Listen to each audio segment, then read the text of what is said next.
Le port obligatoire de casque par les motocyclistes et leurs passagers, la décision est entrée en vigueur ce lundi 24 janvier 2022. Cependant, cette nouvelle mesure semble ne pas prendre effet chez les concernés.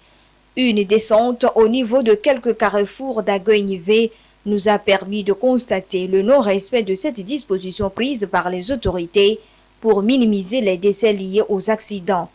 Les conducteurs de taxi-moto, en reconnaissant le bien fondé de cette décision, ont évoqué certaines raisons.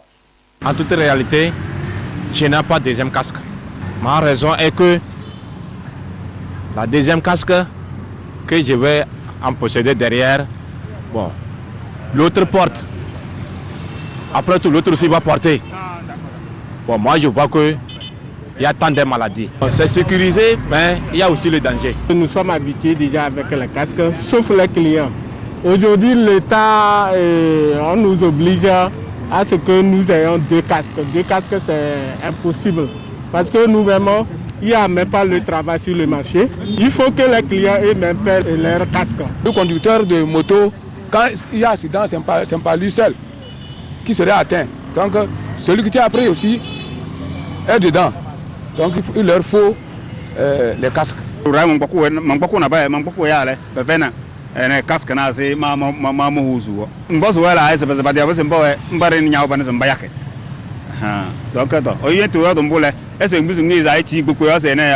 Les accidents de la route ont fait plus de 600 morts en 2021, dont une partie causée par les engins à deux roues. Selon les spécialistes du code de la route, cette mesure est la bienvenue. Elle cadre bien avec les textes réglementaires en matière de la sécurité routière. En matière de sécurité, le casque nous protège en cas d'accident. Il y a certains accidents, compte tenu de non de port de casque, ça peut entraîner maintenant d'accidents, surtout mortels. Il faut que tout le monde ait cette possibilité d'acheter le casque. Ce qui est sûr aussi que les gens achètent leur casque et sur la moto, ils déposent le casque là sur la moto. Ils ne le portent même pas. Il faut que tout le monde, tout Togolais, s'adapte à ça. Pour se protéger et éviter d'éventuelles sanctions, les passagers sont invités à se procurer des casques et à en faire usage. Il importe que cette mesure entre dans les habitudes des populations togolaises. Les sensibilisations à plusieurs niveaux s'imposent donc.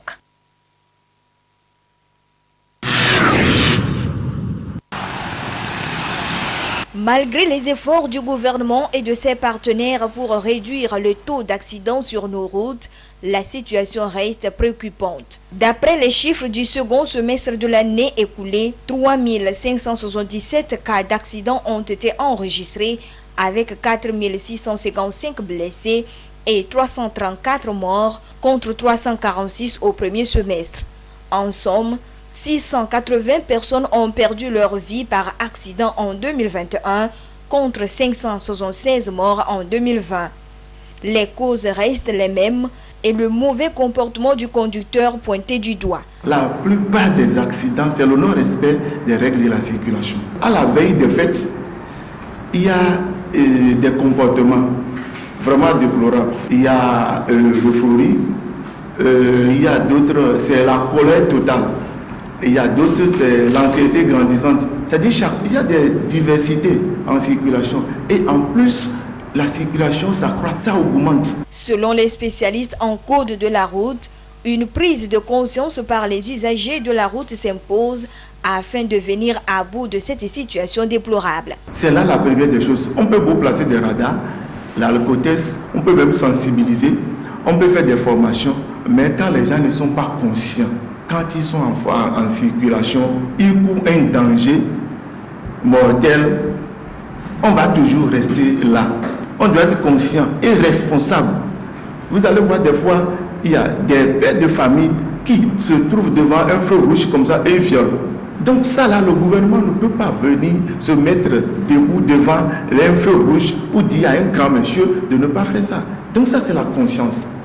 Déjà quand on est conscient en circulation, vous allez voir que les taux des accidents vont diminuer. Selon le bilan sécuritaire second semestre, 60%, soit 198 décès, proviennent des motos.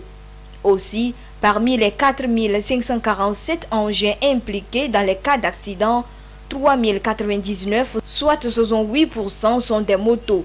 D'où l'importance de la formation catégorie A en règles de conduite. On peut beau maîtriser la conduite et se déplacer facilement, mais ça ne veut pas dire que ça ne te donne pas le droit de la maîtrise de la circulation, des règles de la circulation. Il faut que ces derniers-là soient formés. Il faut que la personne soit formée d'abord et les notions de la circulation.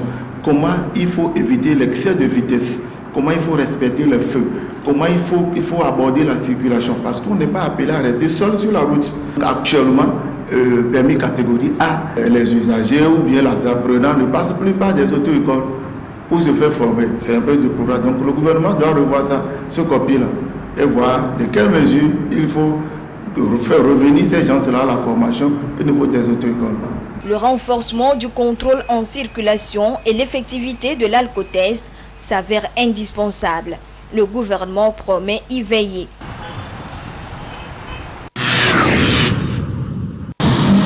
Par exemple, si vous êtes dans un service et que vous êtes nombreux, par exemple, vous pouvez avoir un délégué du personnel ou bien un syndicat. Mais si l'employeur voit que les propositions que vous tenez va l'embêter, il peut toutefois appeler votre responsable la nuit, il donne quelque chose, l'argent par exemple, pour lui dire que bon, les propositions là, il faut damer sur ça. Et du jour au lendemain, quand vous vous interrogez maintenant votre responsable pour dire comment nous allons faire pour attaquer notre employeur, et vous allez voir qu'il va vous faire des manières. Par exemple, j'ai vu quelque chose auprès de toi que j'ai besoin d'avoir cela. Mais la manière dont je vois, je ne peux pas avoir ça facilement. Donc, qu'est-ce que je dois faire? Je dois chercher à connaître ce que vous voulez.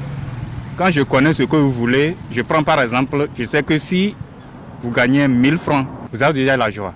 Et donc, je cherche à 1000 francs, je vous appuie. Et puis, je prends la chose. Je peux dire que vous êtes corrompu par les 1000 francs ou par l'argent. C'est ce qu'ils entendent par corruption, ces citoyens interrogés dans les rues de la capitale. C'est une plaie qui ronge jusqu'aux os l'économie nationale, foule aux pieds les valeurs citoyennes et bafoue la morale chrétienne. Malgré les efforts de lutte, la corruption existe et persiste sous plusieurs formes, à tous les niveaux et sur tous les plans. Pourtant, elle constitue aussi bien pour la société que pour la religion une injustice. Parlant de la religion, les Écritures saintes interdisent formellement la corruption, comme l'affirment les leaders religieux que nous avons interrogés à ce sujet. L'islam dit « Maudit soit celui qui corrompt et celui qui se fait corrompre ». Donc l'islam interdit de corrompre et de se faire corrompre. On lèse le droit de quelqu'un, ou soit on prend le droit de quelqu'un, ou soit vous voyez que cette chose-là, voilà, de cette façon qu'on devrait le faire et d'une façon injuste. On donne d'une façon injuste à l'autre. L'église est formelle, c'est le commandement de Dieu, tu ne voleras pas. La corruption, c'est le vol. Là où il y a la malhonnêteté, il y a la malversation, c'est du vol. La corruption fait mal à la société. La corruption, c'est une méthode de tricherie qui conduit à vivre dans l'injustice. Les gens sont privés de leurs droits. Les gens veulent avoir plus qu'ils n'ont produit. Voilà, c'est une façon de ne pas accepter ses propres efforts, de vouloir au-delà de ce qu'on mérite.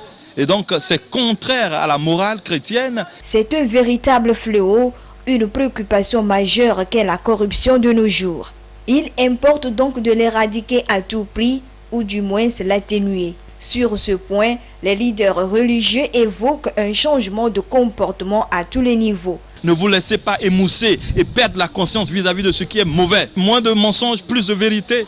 Moins d'injustice, plus de justice. Il faut aussi parler de la justice à la base, c'est-à-dire que chacun ait ce qu'il mérite. Il faut bien payer les salariés. Il faut que les employeurs traitent bien les employés.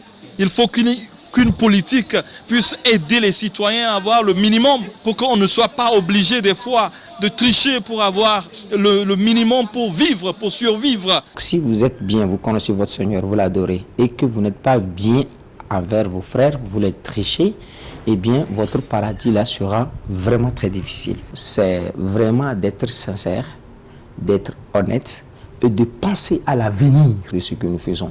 ne pas regarder sur le champ ce que nous allons gagner comme des miettes. Aux grands mots, les grands remèdes, dit-on souvent.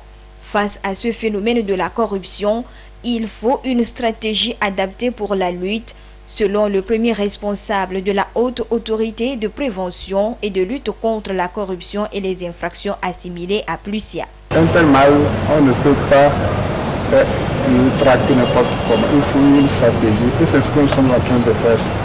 C'est le chantier principal de cette année. Ce chantier a été lancé officiellement le 21 mai dernier. Nous sommes à l'étape d'enrichissement de la version provisoire. Nous sommes sûrs qu'en juin prochain, nous aurons la stratégie pour booster la lutte contre la corruption. Pour endiguer le fléau de la corruption, la contribution de tout citoyen est indispensable. Des actions concrètes sont aussi à mener par les autorités, notamment l'application stricte des textes juridiques. Le gouvernement togolais a élargi la vaccination aux élèves et apprenants à partir de la classe de 6e et aux personnes âgées de 12 ans et plus sur l'étendue du territoire national. C'est ce qu'on apprend dans le communiqué du gouvernement en date du 12 janvier 2022. Cette décision intervient après avis du conseil scientifique et prenant en compte l'évolution de la pandémie dans notre pays. Après analyse de la situation liée au Covid-19 au Togo, certains parents d'élèves ont salué la décision des autorités, laquelle va dans l'intérêt général. C'est très bien, puisque les enfants aussi doivent être protégés. La maladie, ce n'est pas seulement les adultes, c'est aussi les enfants. Donc le gouvernement, dans son droit, a le droit de protéger sa population. Je suis d'accord pour vacciner tout. Si ça ne fait rien aux enfants, par la vaccination, il faut faire tout. C'est la maladie. Donc la maladie peut contaminer les enfants aussi, non? Se vacciner, c'est à titre préventif. Donc s'ils décident maintenant de vacciner les enfants de bas âge, c'est juste pour rompre la chaîne de contamination, c'est-à-dire réduire le taux de contamination de la pandémie. Ces parents souhaitent que cette vaccination soit étendue à toutes les tranches d'âge pour rompre la chaîne de contamination. Et ceci passe par une sensibilisation de la population sur l'importance de la vaccination. Est-ce que la maladie trie les gens pour contaminer ou bien comment? S'il faut que les grands, on vaccine les grands, il faut aussi les petits. Tous, moi je suis d'accord pour ça, il faut vacciner presque tout le monde, même le nouveau-né. Nous les parents, comme nous l'avons déjà fait, c'est notre droit aussi de dire à nos enfants de se faire vacciner, car la pandémie n'épargne personne. Du côté des élèves, certains ont accueilli favorablement cette décision. Ils sont prêts à recevoir leur dose de vaccin. Si on ramène jusqu'aux enfants de 12 ans, de 6e en terminale, c'est pas mal du tout. C'est juste pour prévenir la pandémie. J'ai vu beaucoup de personnes se sont fait vacciner. Bon, c'est bien et c'est aussi sans risque. Donc je conseille aussi à mes amis d'aller le faire. Sinon, moi aussi je peux le faire. Moi je suis prêt. J'invite tout le monde à pouvoir prendre cette dose de vaccination pour pouvoir nous protéger contre la Covid-19. La décision du gouvernement est bonne pour la santé de tous. Conseil à tous mes amis élèves de se vacciner. Le gouvernement compte sur la mobilisation de tous pour la réussite de cette phase de vaccination destinée à accélérer le processus vers l'atteinte de l'immunité collective. Ceci passe par la prise de conscience de la population vis-à-vis de la maladie.